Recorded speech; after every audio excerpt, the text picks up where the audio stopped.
turn. That's okay. I'm going to give that basil a rough chop, and I'm going to chop it a little bit finer, right?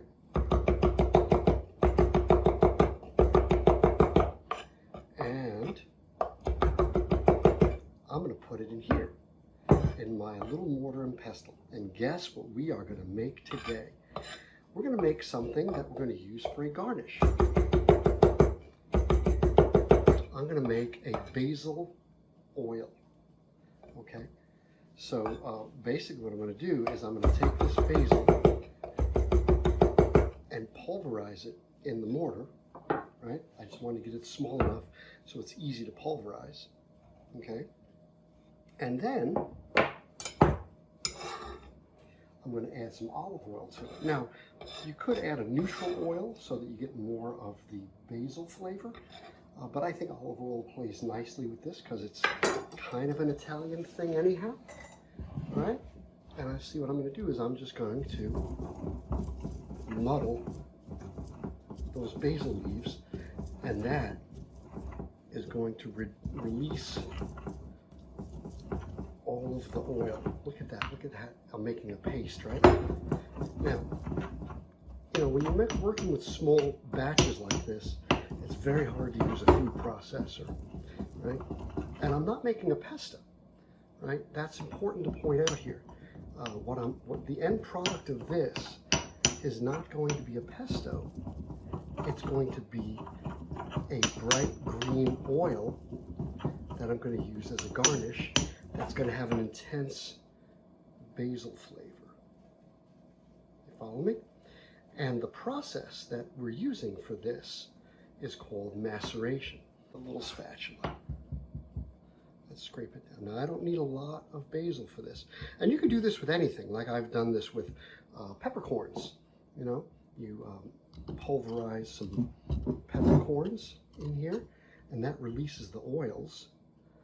And then you add some oil.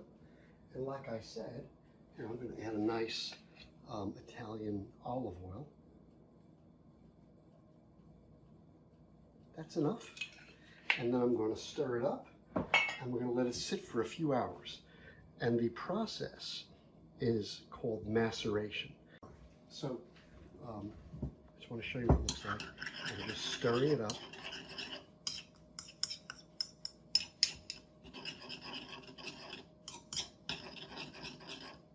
Right? And then we're just going to let it sit for a little while.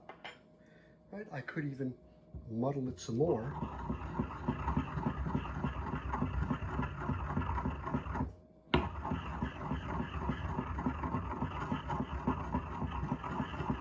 You see what's happening, right? Isn't that beautiful? And then what we're going to do is we're going to strain it. So there's not going to be any of that basil left in the end product. It's going to be just a nice bright green oil. It has been about 3 hours since I macerated this basil into that olive oil. And what I'm going to do now is pour that into a strainer.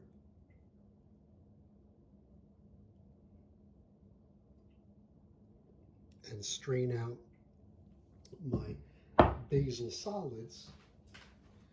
And what we're going to be left with is, it looks like an olive oil, but it's going to have a nice, strong basil infusion.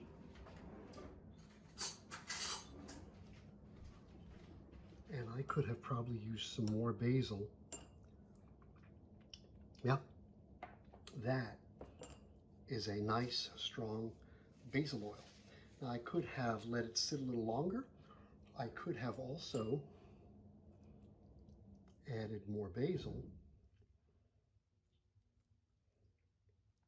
but that oil definitely tastes of basil. See, I'm just pushing it through, and there's a little bit of,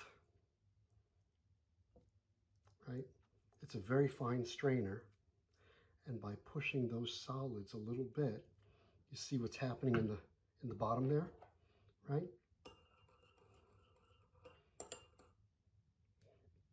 And that is going to be part of my garnish.